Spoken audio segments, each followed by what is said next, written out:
All right, everybody, what is up? Welcome to the brand new season of the Left or Right podcast. We are starting over. This is the restart period. We took a little bit of a break because we weren't really feeling it, but now we are back. And now let's introduce the two main people on the show. First, Ethan, you can go. Introduce yourself. Hello, everybody. Okay, Zane, I know. I'm Ethan. I consider myself very conservative and somewhat authoritative. All right, and next up, Joel. All right. My name is Joel. I'm about 14. I live in Texas. I'm a Democrat, but I consider myself, with some conservative policies, and I prefer to be very bipartisan on most issues. All right, well said. And I am Zane. I'm the founder of Left or Right. And I would like to say that I lean more right on most issues than left. So, anyways, let's just get this started. And let's talk about the death of Mike Gravel. He was a former senator from the state of Alaska. He was senator from 1969 to 1981. He was also a part of the Alaska House of Representatives. And he died on June 26th in his home in Surfside, California. He ran for president in 2008 unsuccessfully, and he also ran for president in 2020 unsuccessfully. What do you have to say about the legacy of Mike Gravel? Um, I think he was a very important person. I mean, I do kind of find it funny how he did so much for Alaska, yet he wasn't even born in Alaska. He was born all the way in Massachusetts. I mean, Yep. it's kind of funny to me, but I mean, he did do a lot for Alaska. He accomplished a lot. I mean, he tried to get rid of the draft, which I kind of think we should still have a draft. But I mean, he did do a lot. It's kind of sad to see that he died, but I mean, there's not really much to say because he wasn't killed or anything. He really just died of old age. I mean, he lived a nice life. I mean, he died at 91. And the best part about his 2020 presidential campaign was his ad. He released this ad where he stared at a pond. And it was the greatest thing I think I have ever seen. And there were like political arguments in the background. It was such a cool ad, man. And unfortunately he died. I mean, he did live a good life, and it's sad to see a great person go. I mean, he released a ton about the Pentagon. He's a very good person for American politics. And Yeah, he was all over politics, though. What do you have to I say, saw Joel? him as I saw him as the better Bernie Sanders. He was definitely one of those leftists before it was really cool in politics. But I just saw him as someone. If he ever got that Oval Office seat, that I would have actually been proud. I mean, he was very decent record. And stuff. I love him reading the Pentagon Papers on the Senate floor. That was nice to see. Yeah, and it's very sad to see him go, but he lived a great life, so there's no complaints there. Rest in peace, Mike Gravel, 1930 through 2021. So let's talk about something that happened in our United States Congress this week. There were two votes that went through the United States House. First, there was a vote to remove Confederate statues from the Capitol premises, and there was also a vote to create the January 6th Commission to investigate what happened on January 6th, to find out the truth about the whole situation. What do you think about these votes and the bills, and do you think it'll get through the United States Senate? The vote to remove all Confederate statues from the Capitol, I think it's kind of stupid. Now, I'm not a racist. I don't support the Confederacy, but I just think that these states, I mean, they're talking about the statues that the states chose to put in the Capitol building. I think that these states chose them, so it should be the state's decision if they want to remove those statues or not. I mean, not all the statues were put there by the states, but I mean, the main ones that they're talking about, especially from the southern states.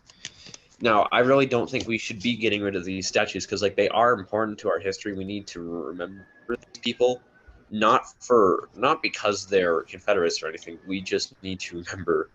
We just can't get rid of history. We need to acknowledge that it happened and kind of move on. I'm not really in favor for just getting rid of these statues just because they were bad people. I mean, a lot of these people, sure. I mean, some of them were like senators and stuff. They did stuff in the Senate. They were a part of our government. We can't ignore the fact that they did what they needed to become honorable. Also, kind of. Yeah, that's all I have to say. All right, Joel, what do you think about the Confederate vote? The Confederate statues, I mean, I kind of agree with him on that. I mean, we can't really erase our history, and us taking them down from that spot where they're at is not really. I think if we want to truly honor our history, even the bad parts of it, we got to keep the statues up there. Because I'm someone who's very fond of history, and for us just to remove that because we don't like it, we can't erase what happened. Yeah. There's no way we can. So keeping them there is to honor what happened, until we can acknowledge our mistakes and learn from them. Yeah, I completely agree with that too. You can't just erase history. History's there forever. You're not going to remove what Hitler did in the 1940s. You're not going to remove all the bad stuff that's happened in America, which there are a lot of bad things that happen in America. But the best thing to do is learn about it, educate yourself, and then make sure that that doesn't happen again in the future. And then, you know, the January 6th vote for the January 6th commission. What do you guys think about that? I actually hope this one goes through Congress because, like, I'm kind of interested to learn more about it too. I mean, those people they kind of just got into the White House.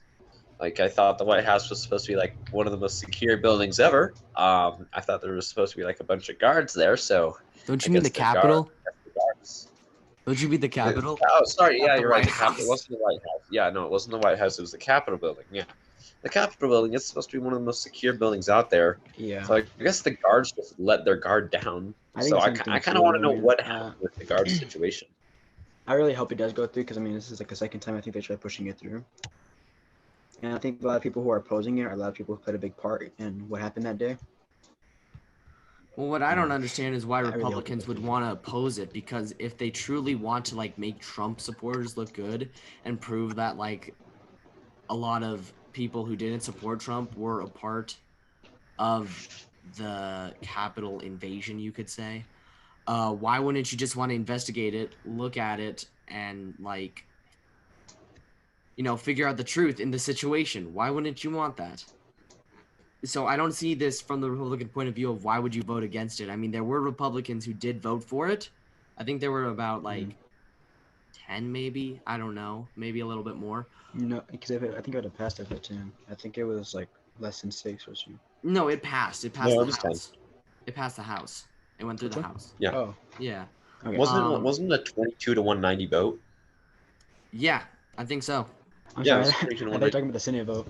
Sorry. Yeah, hey, no, it's fine. It's fine. No, the Senate has Uh, voted on it The yet. senators haven't voted on it yet, I don't think. Care what the big deal. I don't care about what happens with the January 6th commission, you know. I mean, I care. I want to see. I want to learn about it. Well, I want to learn about it too, but you know, just get it through, and I don't know if it'll get through the Senate, you know. Yeah. It'll be a close vote. I guarantee it. Yeah, it probably will be. But you know, until then, I guess we will just be knowledgeless on what happened, what truly happened on that day that will live in infamy in American history. Yeah, I mean, there's I some think other it's days. important that it does pass too. I mean, I remember watching it. I think all of us were watching it probably too. We had to get to the bottom. We have to get to the bottom of that. I mean, because who are we just kind of dust it off our shoulders and move on past it? I mean, that's stupid of us to do. So I really hope that those senators in Congress who voted against it last time change their minds and vote for it this time. Yeah, and I also hope that if they find out what happened on January 6th, like who was really involved, that they'll be able to like feel safe with opening up the Capitol again, because that fence Yeah. around the Capitol, you know, it's not a good image for our country. You know, it's supposed to be the people's house where the people are supposed to be, you know, confined with their representatives or senators, and now they just can't do it, you know, and we need to let people go in the Capitol and discuss with their representatives what they want done, you know? Yeah.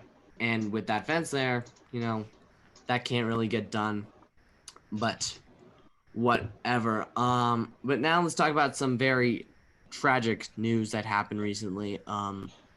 There was a building collapse in Surfside, Florida, which is a little bit south of Miami, I think. And as of right now, 24 people have died, and there are still 121 people that are missing in this condo building collapse. And it is a very tragic situation. And what do you guys think about this? Like, what do you think caused this disaster? I was reading that it was really just structural problems, or at least that's what they're theorizing. The inspection in 2018 that the building received did not come back with good results, and I guess they were supposed to like reinforce the underground garage, but obviously that never happened. So I really think it was just structural. I don't think it was an act. I don't think anyone really caused it. I think it was just something that they should have reinforced and they didn't, and so it caused a lot of people to die. I mean, the death count's at 24 right now. 121 people are still missing and 11 injuries. Like it's pretty saddening. I mean, there was that one firefighter who pulled his own daughter's body out of the wreckage. Like, imagine how awful that must have been. Like, it's just an awful situation. There's nothing really more to say about it. I mean, it's not like it was an act of terrorism or anything. Yeah. It's tragic. I heard this one story where there was this old couple. I think they were an elderly couple. And they kept on like talking about who's gonna die first or whatever, and they both said like, I'm gonna die first, you're gonna like stay on Earth longer. And yet they died together in this horrible incident. And that is just so sad. And you feel bad for all the people who just think about it. There's 121 people still missing. That's 121 families, estimately, give or take, that are hoping that their child, their parents, their friends are alive right now. I mean, that's just horrible. It's sad. And, we also need to thank the firefighters who are in the damage right now trying to save these people's lives. I mean, we need to thank them, and we need to, hope for the best and hope that not much more people are going to die during this, when more bodies are being picked up. Oh, did you guys see that they actually postponed any other rescues until they finished demolishing the building? Yeah, and Yeah, they I saw also that. postponed it because there's a tropical storm coming into Florida right now, Yeah. which, might not help things either. What do you have to say, Joel? I did see that this morning too, that they had paused any search and rescues because of this. They want to continue the demolitions because of the storm coming in. But yeah, I think continuing what you said too, that this is really tragic. I mean, especially hearing that story now, I didn't hear about that one, and it's definitely something that once again is bipartisan support and thing. What's it called? I can't talk right. Sorry, my mind. That's it. Getting these people who are that we find okay, or getting this problem dealt with and finding a solution to it. Yeah, there needs to be we need to like save these people because there's still people alive in the wreckage, Yeah. most likely, and we hope that all of them are alive, but the chances of that happening aren't real likely, unfortunately. And the best thing to do, honestly, is to pray. Yeah. Pray that these people stay alive during, it's just horrible. And we hope that every family member, every friend of anyone who is missing right now, that you find comfort. And I hope that the Lord may help you during these times. Yeah. I especially feel bad for that firefighter. Like, imagine responding to that. Like, Yeah. Your own apartment building collapsed. You go there in uniform, ready to help people, and you find your daughter's dead body. It's tragic. That's really bad. It's tragic. Yeah. That is really bad. This is something that, could reunite us maybe in a way, I mean, that's a lot of people in that building, a lot of Americans. And I know it's not anything like 9/11. It's nothing compared to 9/11. but it's a big event for us because that's a lot of people that lives are currently in the hand of firefighters right now, and we gotta hope that, you know, they're all safe and that everyone will be good. So yeah. Next up, recently Joe Biden, our president, introduced a bipartisan infrastructure bill that put 109 billion towards roads, bridges, and other projects, 11 billion towards safety of the people, 49 billion towards public transit, 7.5 billion toward building electric vehicles, 7.5 billion to put toward electric buses, 25 billion towards airports. Water infrastructure is going to get 55 billion, and so on and so forth. What do you guys think about this bill? I have a quick question. Yeah. Don't we already like give money yearly to infrastructure to keep up the roads and stuff? Like I could not find anything about that. This was the only, I can Yeah. only find stuff about the current bill, but like don't we already Um, give money? It just depends on what happens each year. Like funding changes all the time between like different services and stuff. And right now, that's what Senate and House Republicans and Biden and a few House Democrats and Senate Democrats, agreed upon. Like that's what we should fund this year. Okay. I mean, I'm mostly fine with it. I just wish it wasn't that expensive. I wish they could have found a couple of ways to cut corners and maybe save us a couple of $1 billion. I mean, it's nearly $1 trillion bill. I really don't think it needed to be that much. I mean, I realize it takes a lot of money to run this country, especially our infrastructure. But I mean, unless they're like building a lot of new roads, then it shouldn't cost them that much to just be keeping up and repairing the old roads. I mean, they don't repair like most roads every single year unless they're heavily used roads. Like the roads here in Carson only get repaired like every 5 years. So yeah. And whenever the roads here do get repaired, it takes a while for them to get repaired. What do you say, Joel? Okay, I mean I'm for it. I like it. I was happy to see that it had bipartisan effort onto it, but I was kind of disappointed to see some people on the Democratic side not wanting to support it because they didn't include climate change, and they're saying that they won't vote for it. But I mean, I like it, and I hope it does pass.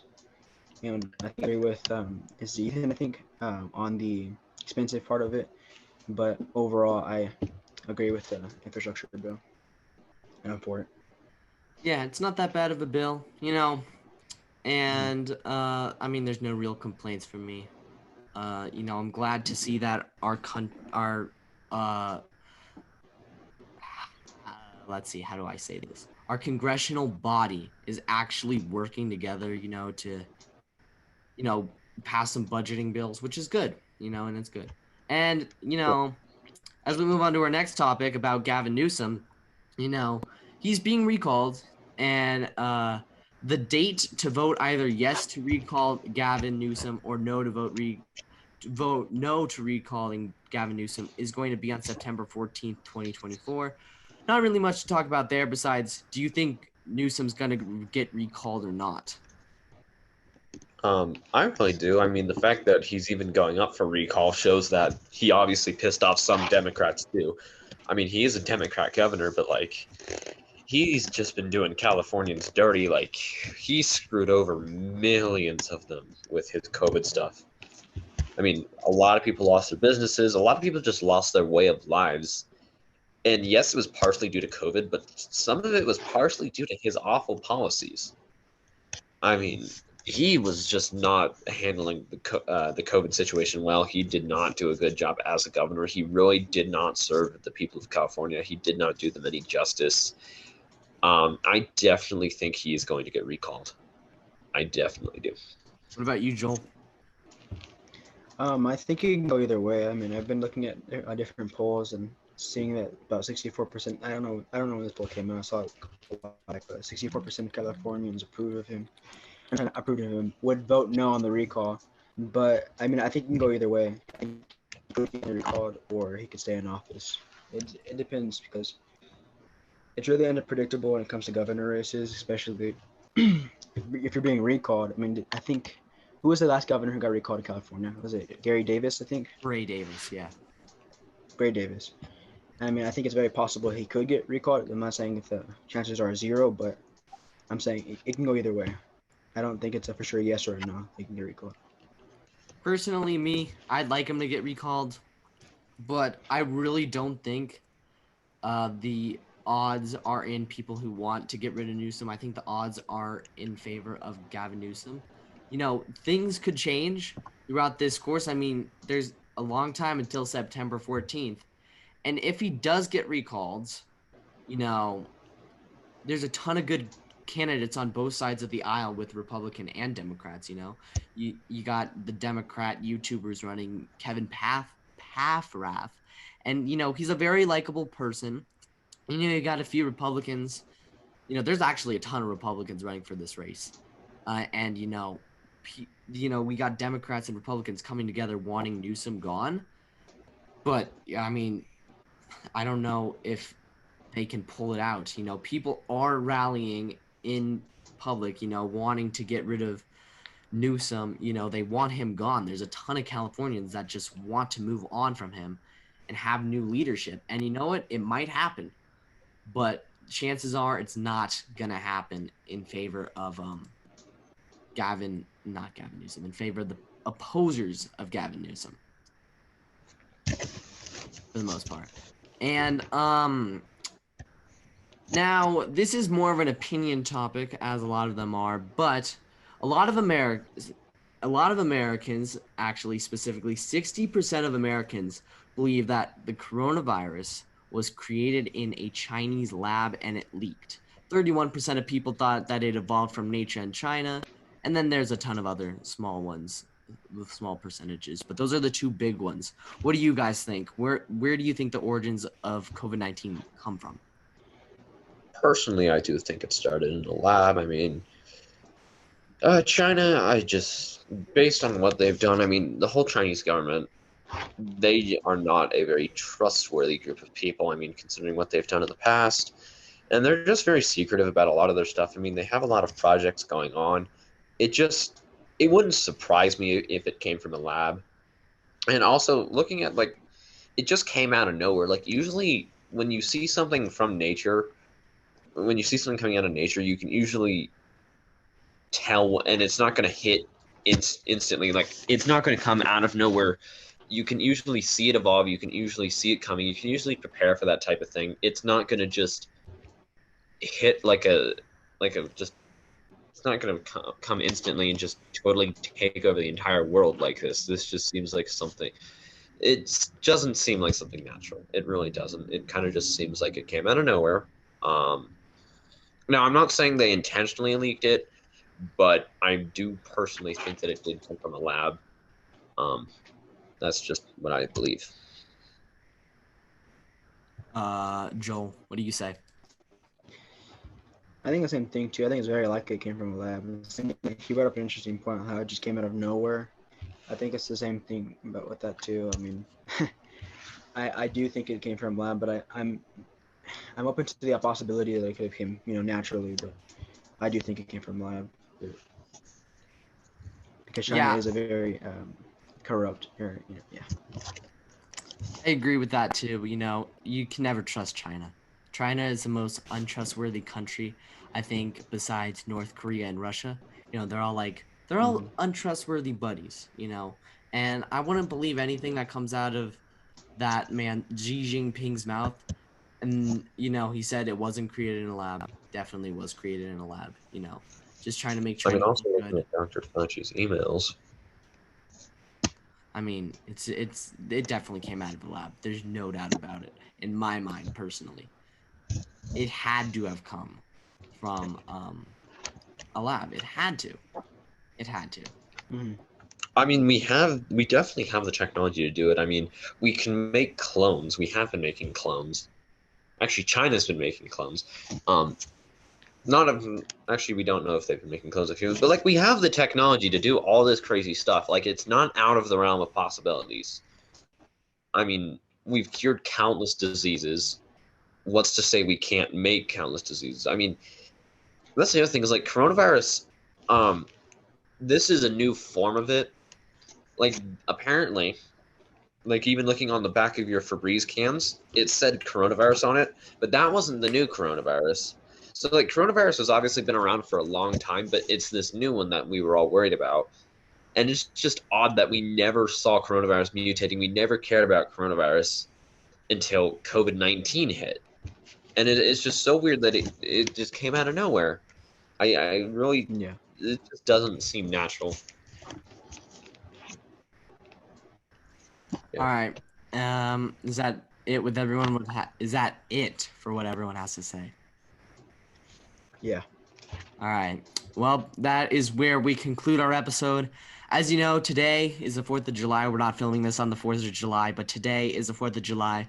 So I would want to wish everybody a happy 4th of July. Celebrate America proudly. You know, don't hate on America today. If you hate on America today, leave. That's all I got to say. But yeah, thank you, Joel and Ethan, for joining me. And we will see you next time. See you later, guys.